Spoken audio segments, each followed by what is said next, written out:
Hi, this is Majinoni, and here's my review for X Factor number 206 and X-Men Legacy number 237. So, with these two issues here, we're pretty much coming to a close to the Second Coming storyline. I'm going to do X Factor first, since this actually ends this story arc. Basically, everything is starting to come to, like, say, a close. You have Trask and his organization about ready to bomb Guido, M, Mondo, and all those people. M promises Mondo, hey, you can siphon off my energy as long as you can port us out of here. So Mondo goes, well, okay, I'll do that. And he ports the X people to wherever the rest of the X Factor team is, leaving these chumps behind, and then they go boom. Now, then we go to Shatterstar, sorry, not Shadow, and Lila and Siren, who now is calling herself Banshee, and they're about to meet a tank head-on, but then the X appears in the middle of the road and they teleport out.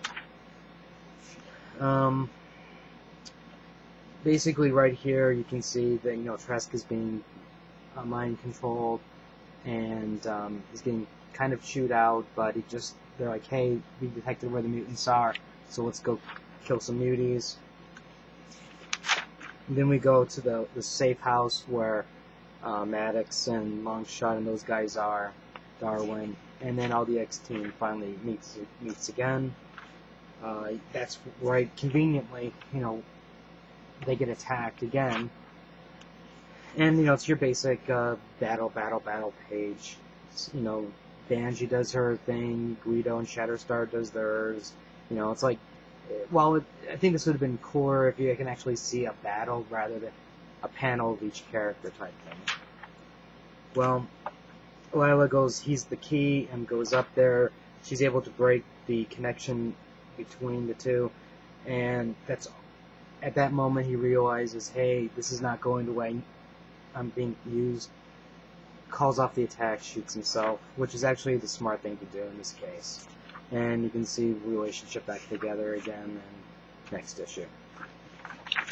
I'll give my feelings on this in just a second. Okay, next up is X-Men Legacy. Now, this is pretty much right near the end of the battle. You have Magneto finally joining the fight, and you have the X-Force stealth team in the alternate future to try to shut down the factory. For the most part, the X-Force team is there just to distract the Sentinel, while Cable and Doug go in to try to shut down the Sentinel. Doug tries to interface with it, and then the Sentinel is like, interesting, I'm going to assimilate you. Back in the past, or I should say the present, X-teams are fighting, Nimrods are adjusting. As you can see, they pretty much shut down Storm, and luckily, Hope has a gun from the future, and she jacks them up.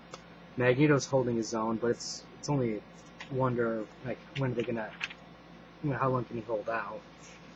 Nice, cool, this is, don't forget, I built this asteroid bed, and pierces the Nimrods. Go back to Doug, looks like Doug's about to lose, but then you all know how this works. Nice battle, 2-page spread. This is where Doug goes, okay, I can see the pattern of what you're trying to do. I'm going to copy and adjust for it, and then he shuts down the Sentinel. As you can see here, Sentinel falls down, Wolverine's all jacked up. And then, because the Master Mold is shut down, all these other Sentinels are dying. You have pretty much the X-Men going, hey, I think we won. Going back into the future, you have them trying to figure out what to do. Can they go home? Are they going to have to stay there? Type of a thing. X-23 tries to go through that field, and then nothing organic can go through, so she just gets totally jacked up. Which, don't feel bad, she'll just heal. No big deal.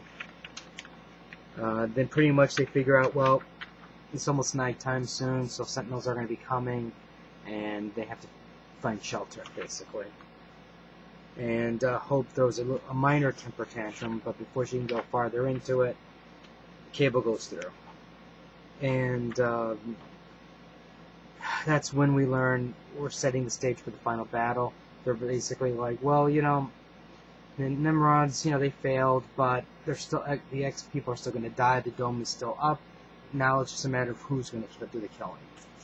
So we got one more issue, and then it looks like there's the Revelations. Oh, that's right, that's Hellbound. And then X-Force also has another issue. So we'll see what happens. So, anyways, here's my final thoughts. X Factor.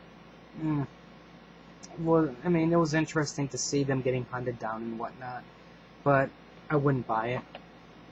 If this comes out as a trade separately, I'm skipping this one.